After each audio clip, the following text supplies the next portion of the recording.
Ang mga simbahan ay sinasabing tahanan ng Panginoon. Pero paano kung ibang Panginoon pala ang humalili o nanirahan dito?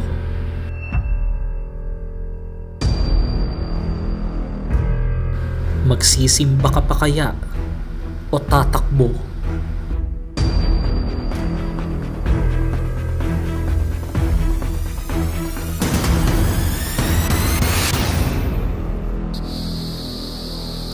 Sa bisitang lubog. OMG, ano yun? Oh my gosh. Pag gumalaw yung bola. Punta rito, gusto si Master Gala mag-isang gumagala sa mga sementeryo.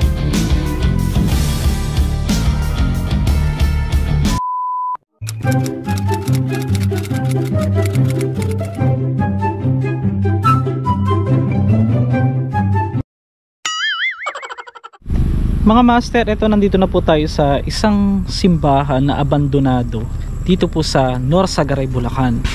Ngayon, napansin ko lang pagdating ko, itong mga dumadaan dito, madalas silang nagbubusina dahil nga ito talaga ay laman ng kwento, ang simbahang ito na ating papasukin at magpapagabi po tayo.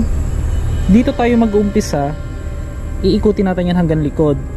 Na tayo lang tong mag-isa. Kaya makikita nyo naman, wala naman akong nagtatagong kasama kasi hindi mo kapaniwala yung iba na kaya ko tong puntahan. Syempre, ito na po yung part ng content natin na mag-isang gumala po sa mga sementeryo at mga adventure o kakaibang bagay, kakaibang lugar na pwede nating puntahan. Isa na po itong abandonadong simbahan o tinatawag nila dito na simbahang lubog or bisitang lubog. Mas kilala po ito sa bisitang lubog kasi dito po sa Bulacan ang mga simbahan, ang tawag po namin ay bisita.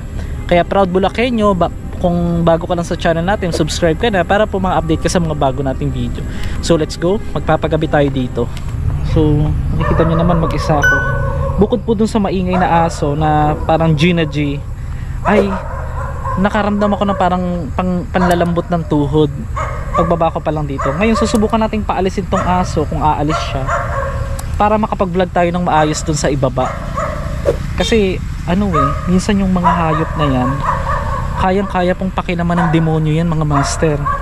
Speaking of demonyo, itong mga sinasabing simbahan na ito ay, syempre pag simbahan wala nang nagsisimba or wala nang meron doon naninirahan na demonyo or nagpaparamdam kung ano-ano. Maraming mga bagay na dapat natin subukin bago natin ikutin ito, pero sa tulong po, sa awa ng Panginoon ay tulungan po tayo, gabayan nawa tayo kung ano man po yung mai-encounter natin dito sa baba. So kailangan ko muna manalangin mga master. So hindi ko na po pinakita yung aking panalangin o paghingi ng tulong sa Diyos kasi dahil ako lang mag-isa dito, iba talaga mga master paano ka bababa niya, may mga aso, maingay, galit na galit sila. Ang creepy, oh my gosh, parang manunugod sila. Naku po, lumalabas na yung isa. Teka lang guys parang manunugod yung aso. Yun yung sinasabi ko nga sa inyo, kayang-kaya kasing pakilaman ng demonyo yung mga aso na yan. Nakasangkapanin nila, gumawa ng hindi maganda sa tao. Totoo yan guys, kaya nilang sumanib sa mga hayop yung mga demonyo. Kaya ingat na lang tayo, lang tayo ng protection dito kasi baka bigla silang sumugod. Ay oo nga, ang creepy guys. Pasensya na po creepy po yung lugar. OMG, abandoned na nga talaga siya. Pero kailangan ko may something na pang protection to myself sa mga aso.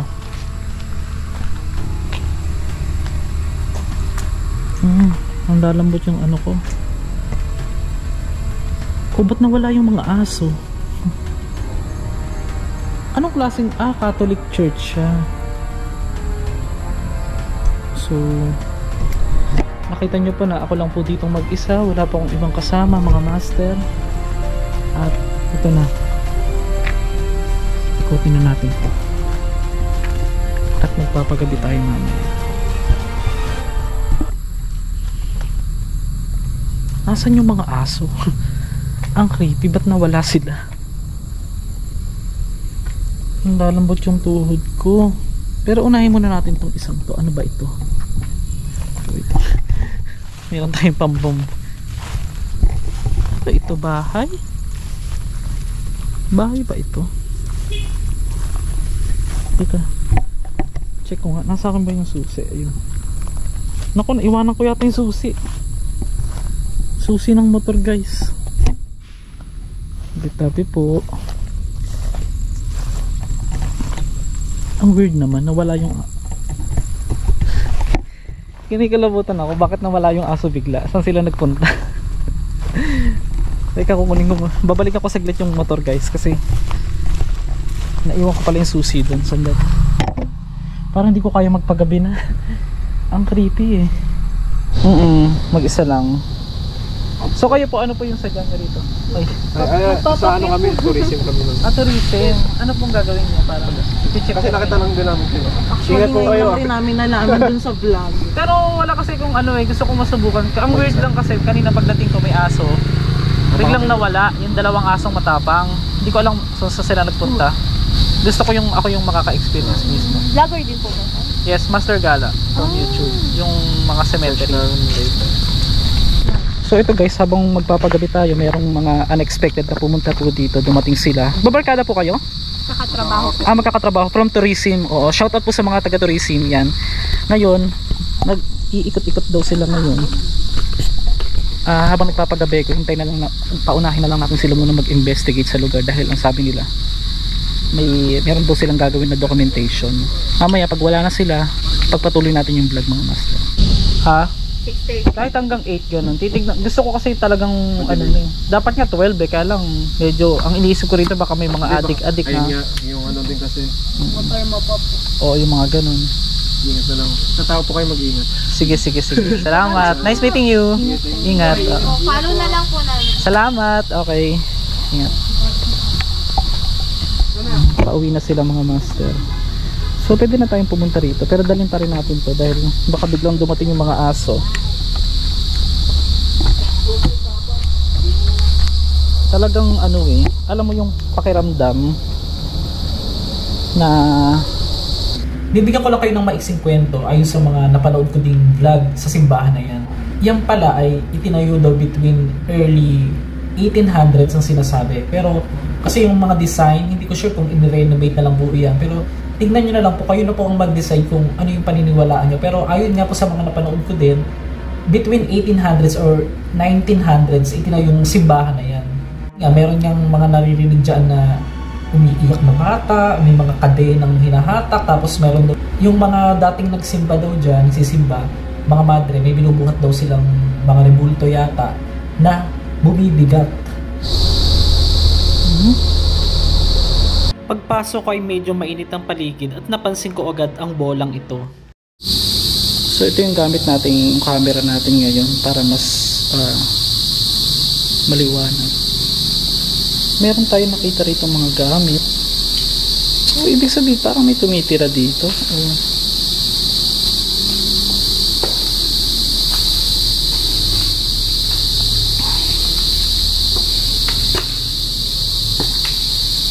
Kasi ayoko pong gumawa ng communication with the devil kung meron man demonyo po dito sa loob ng simbahan na ito. Kumbaga, syempre ako lang mag-isa. Hirap na. OMG. Tingnan nyo tong likod. Saan galing yung dalawang aso na yun? Ang creepy lang.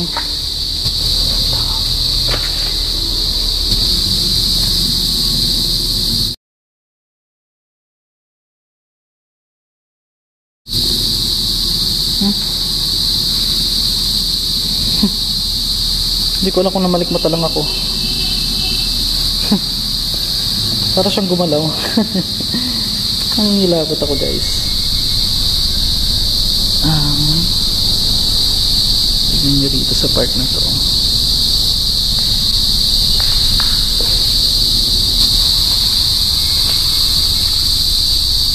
Saan sila nagpunta, no? Posible namang may bahay pa dun. Tataasan yung balahibo ko. Hindi ko alam bakit sobrang lambot ng aking tuhod. So try natin.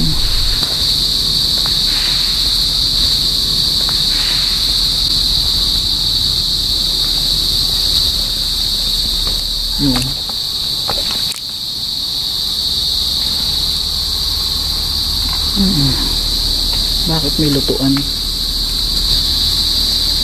So far wala lang sanang bubulaga or what.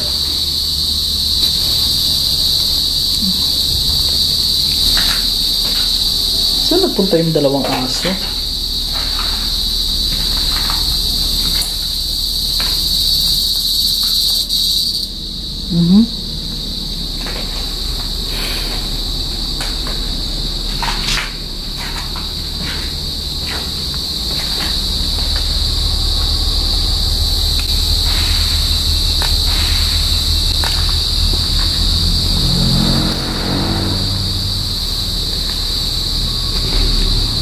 Hindi ko kayang mag dito paggabi. Pasensya na kayo guys.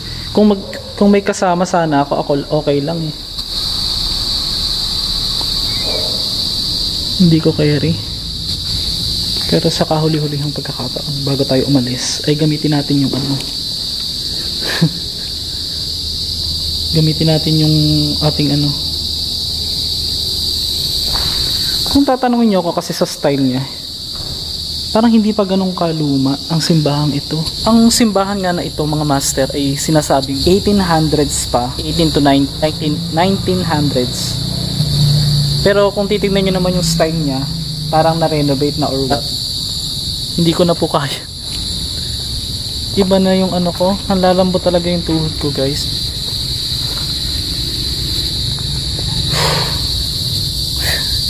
Kaya ayoko nasasanay ng may kasama. Naninibago ako pag mag-isa lang ako eh.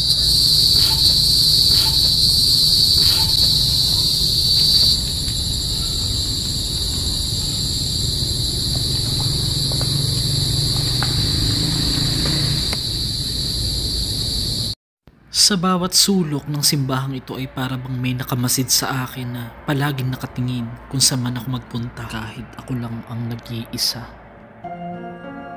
Yung para bang hindi lang ikaw ang nandito.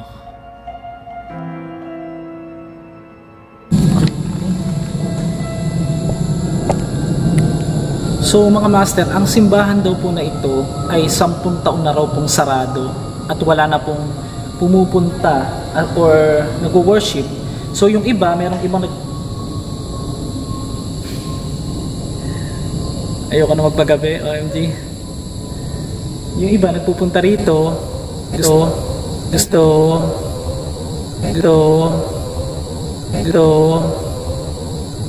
So wait mga master, nandito tayo kasi sa Dumaguete. Dito na ako nag-edit ng video. Napaka-latest itong video na to. Sana po tapusin nyo hanggang dulo. Narinig nyo naman, wala naman tayong ipinatong na sound. At nakita nyo naman yung reaction ko na napansin ko na parang may hangin. Punta rito. Actually, nung time na yan, meron akong parang nakita na itim na parang usok na dumaan sa gilid ko. Nakikita nyo naman eh, pero dinedma ko lang siya kasi baka mamaya malikmata lang. Pero ang nakakatakot dyan, yung hangin na pagdaan niya, saktong-sakto. Pero hindi naman malamig. Nakakapagtaka lang eh. Hindi siya mainit, hindi malamig. Parang wala kang maramdamang hangin. Pero narinig sa camera na parang hangin yung dumaan. Diba? Creepy. Yung iba nagpupunta rito, gusto nilang mag-vlog or may mga vlogger na nagpunta na rin dito. Gusto nilang maramdaman kung meron nga bang entity sa mismong simbahan na ito. Disclaimer, ito po ay para lang po alamin kung ano po yung mga nandito at wala pong kinalaman pang relihiyon itong vlog natin. Eto na nga, for the first time, malapitan, nakakita po ako ng maliliit na anino na mababang mababa. Siguro mga kalahati hanggang tuhod yung taas. Siguro it's either mga 6 sila na anino, marami. Kaya lang hindi natin na-videohan, pero panoorin nyo hanggang dulo, nakakapangilabo talaga to, first ever ko to. Grabe guys, oh.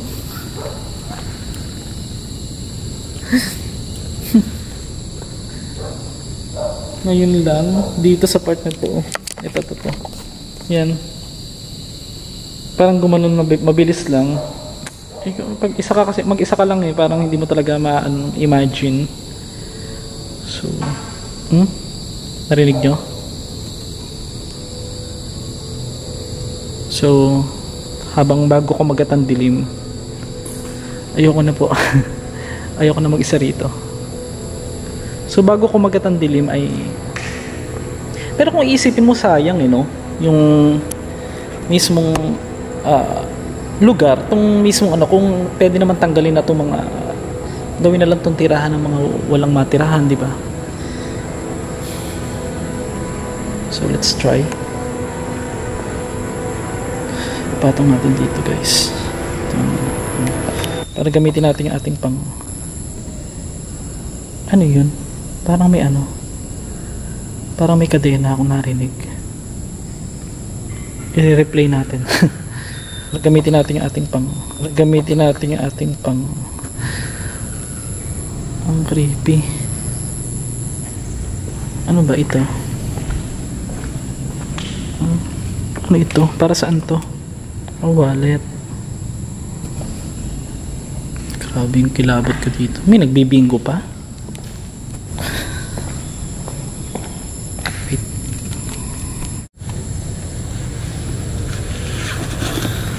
Subukan natin itong ating daladalang mini ghost detector na ginagamit po ito ng mga karamihang vlogger dito. Hindi lang sa Pilipinas. Oh my gosh. OMG. Ano yun? OMG. Ano yun? Dinig na dinig naman ninyo siguro ang malalaking hakbang na parang papalapit sa akin. Kaya lalo ako natakot ng time na yan.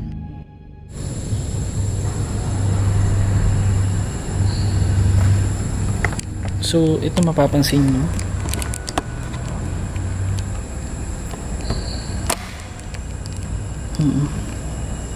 Wala pa siya. Totally.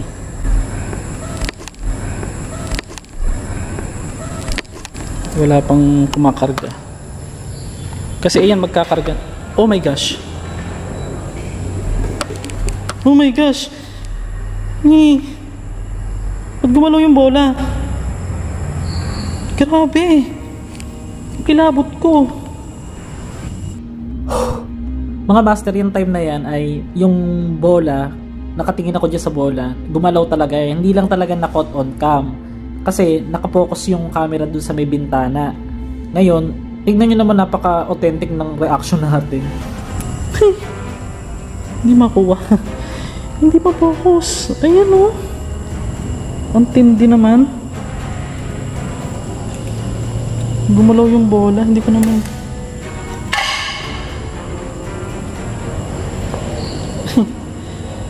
Ayoko na. Let's go. Gumalaw yung bola. Nangilabot ako, guys. May tao ba dyan? Parang may tao na. Umiinit yung pakiramdam ko. Lumalamig. Ano yun?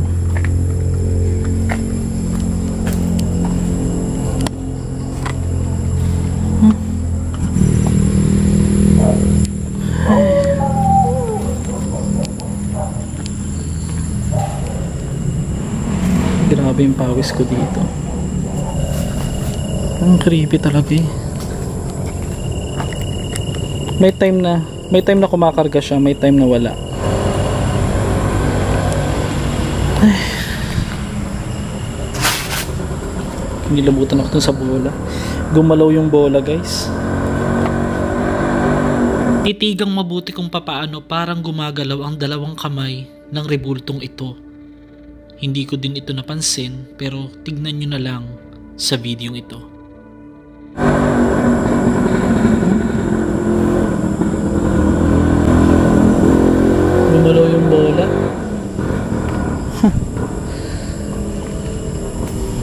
Sa mundo nating ito ay may mga bagay na hindi natin maipapaliwanag. Pero ipinaparamdam nila at ipinapakita na mayroon talagang realidad ang mga paranormal na bagay o hindi maipaliwanag na nangyayari sa mundo natin. Sa panibagong yugto ng ating vlog ay samahan niyo ako sa susunod sa mga nakakapangilabot pa at mas makatotohanang episode na dito mo lang mapapanood sa Master Gala YouTube channel.